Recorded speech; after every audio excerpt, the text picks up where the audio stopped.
Atenção! Vai começar agora uma teleaula de automação do curso profissionalizante. Este módulo tem um total de 20 aulas. Hoje você vai assistir a teleaula número 6. Bons estudos!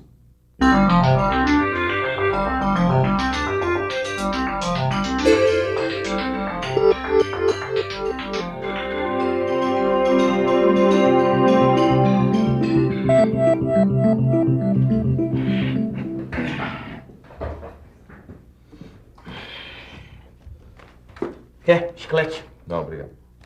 Você sabia que as indústrias que fabricam chicletes como esse usam máquinas com válvulas ou pistões? E é isso que nós vamos ver na teleaula de hoje. Como a união das válvulas e dos pistões pode fazer as máquinas funcionarem.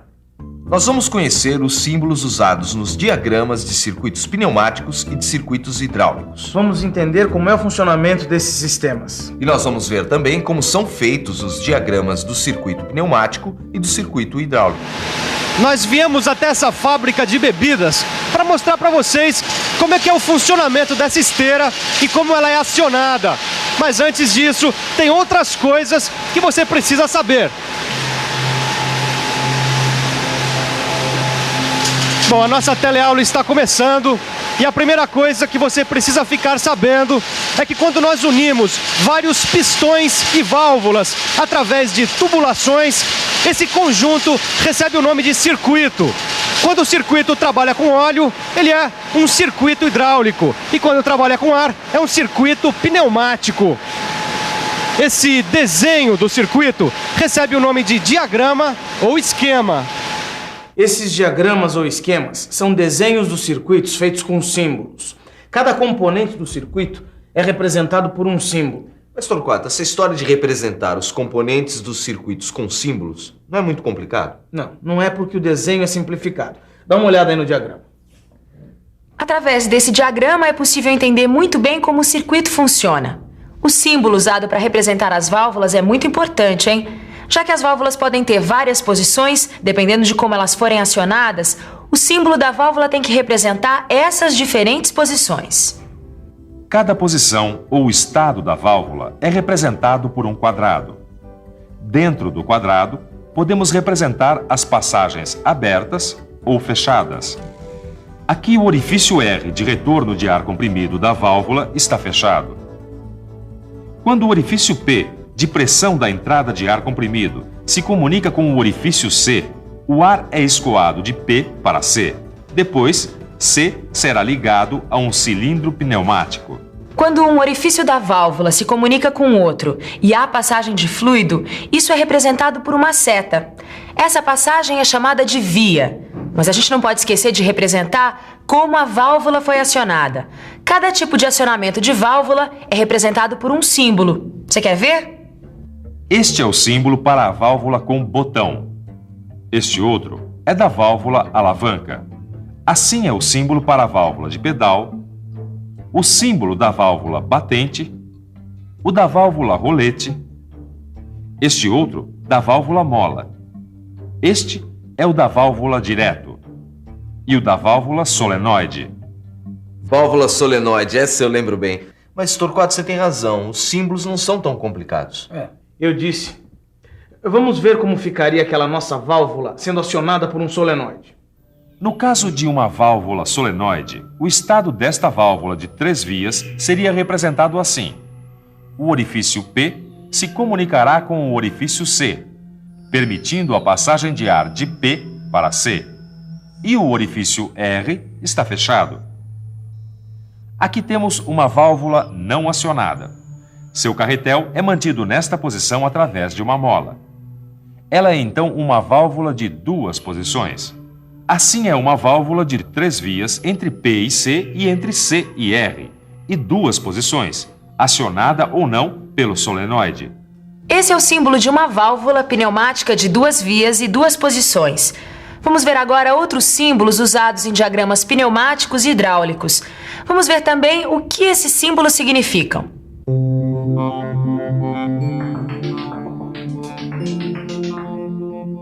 Este é o símbolo para fonte de pressão. Agora vemos o símbolo do filtro.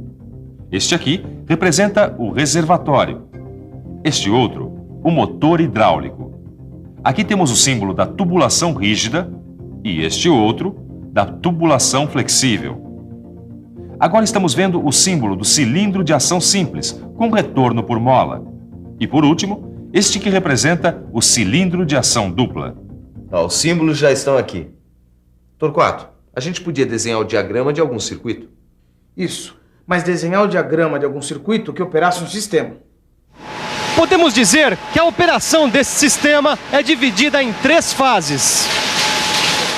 A primeira fase é com a esteira ligada, que assim pode levar a garrafa até a posição embaixo do pistão. A segunda fase é quando a garrafa recebe a tampa. O pistão pneumático está montado verticalmente. Assim, o atuador em sua extremidade pode tampar a garrafa. A terceira fase é quando o pistão sobe. Quando a última fase termina, a primeira começa novamente. Assim, o ciclo se repete com outras garrafas. Afinal, esse é um sistema automático. Um sistema, ou melhor, uma máquina automática, possui atuadores, que são responsáveis pelo trabalho mecânico. Possui também os sensores, que indicam em que situação de trabalho a máquina está naquele momento. Então a gente pode dizer que os atuadores seriam os braços da máquina e os sensores seriam os olhos. Agora me diga uma coisa. No sistema que a gente estava vendo, quais seriam os braços, ou seja, os atuadores? Vamos pensar um pouco. Vamos pensar um pouco. Neste nosso sistema, temos 2 atuadores. O primeiro é o pistão pneumático que tampa as garrafas. O segundo é o motor elétrico que faz a esteira se movimentar. Agora que a gente já sabe quais são os atuadores desse projeto de automação industrial, vamos usar 3 chaves fim de curso para serem os sensores. A chave fim de curso é como um interruptor de luz. Só que no caso da máquina, ao invés dela ser acionada por um toque, ela é acionada através do contato com a haste da chave fim de curso. Assim, olha. A chave número 1 indica quando a garrafa está embaixo do pistão. A chave número 2 indica que o pistão está na posição superior e a chave número 3 que o pistão está na posição inferior. As chaves fim de curso podem estar abertas, aí a corrente elétrica não pode passar, ou fechadas, permitindo a passagem da corrente elétrica. Aí, dependendo das posições das chaves, é possível saber se a esteira deve ser ligada ou desligada, se o pistão pneumático deve subir ou descer. Quem toma essas decisões do que deve ser feito é o controlador. Normalmente, o controlador é um circuito elétrico ou eletrônico que é construído segundo a lógica de funcionamento da máquina. As chaves fim de curso são ligadas nesse controlador, que é capaz de enviar sinais elétricos para as válvulas solenoides e para os motores elétricos. Depois dos atuadores agirem como os braços e os sensores como os olhos, temos o controlador, que age como o cérebro. Podemos dizer que o controlador é a inteligência da máquina. Torquato, não é maravilhoso? A máquina que é automatizada parece até que fica humanizada. Braços, olhos e até inteligência. E tem muito mais. Vamos continuar analisando como o nosso sistema funciona através do circuito pneumático. Quando a garrafa que está sendo transportada na esteira encontra a chave CH1, o motor da esteira é desligado e a garrafa para embaixo do pistão. A chave CH2, que indica o fim de curso superior, é desacionada quando o pistão começa a descer. Quando o pistão atinge sua posição inferior, a chave CH3 é acionada e a garrafa é tampada. O solenoide S1 é então acionado. A válvula passa para a posição da esquerda. O ar comprimido flui de P para C2 e chega à câmara superior do cilindro. Ao mesmo tempo, o orifício C1 está em comunicação com o R e o ar da câmara inferior do cilindro sai através do R. Aí, o pistão desce. O tempo que o pistão fica nessa posição é definido pelo controlador. Agora vamos ver como é que o pistão sobe nesse tipo de automação. Para o pistão subir, o solenoide S1 é desacionado. Então, o solenoide S2 é acionado e a válvula passa para a posição da direita. O ar comprimido flui de P para C1 e o ar vai então para a câmara inferior do cilindro. Ao mesmo tempo, a via C2 está em comunicação com R. O ar da câmara superior do cilindro sai e o pistão sobe. Quando o pistão chega à posição superior, a chave CH2 é acionada. O motor começa a funcionar e a esteira transporta novamente outra garrafa até o pistão. Muito bem. Torquato, quando a outra garrafa chega embaixo do pistão, a chave CH1 é acionada de novo e a esteira para novamente. Isso. Aí, o solenoide S1 é acionado, fazendo o pistão descer e tampar essa próxima garrafa. Isso. Agora nós vamos ver um outro caso, só que de um circuito hidráulico. Nós temos aqui um torno CNC que pode trabalhar com várias ferramentas. O porta-ferramentas é fixado num mecanismo que é o que faz a troca automática de uma ferramenta para outra.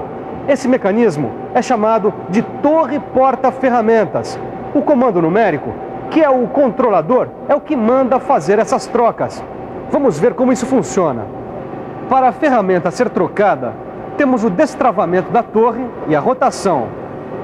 Assim, o novo porta-ferramenta é travado para poder trabalhar na usinagem.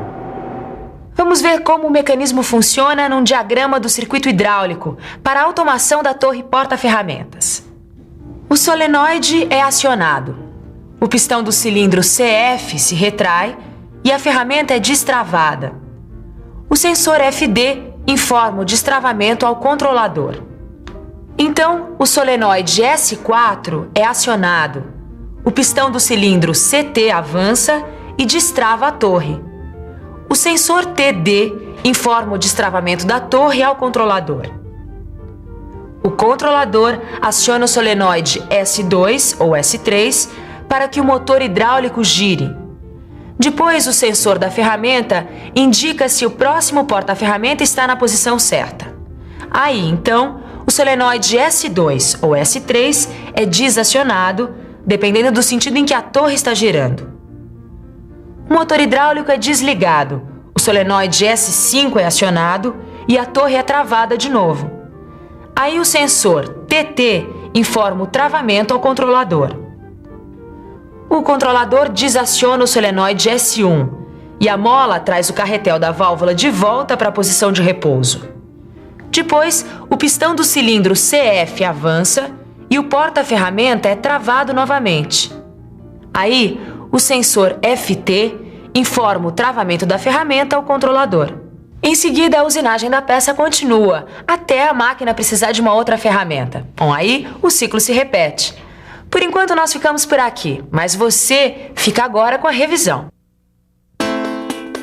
E atenção, se liga aí que é hora da revisão. Na nossa teleaula de hoje, você aprendeu o que os símbolos significam. Viu também como se desenha um diagrama de um circuito pneumático e de um circuito hidráulico em um processo automatizado. É isso aí, minha gente. Por hoje tá bom que eu já estou cansadão, o negócio é ir pra casa. Isso, ir para casa e estudar. Bons estudos e até a próxima teleaula.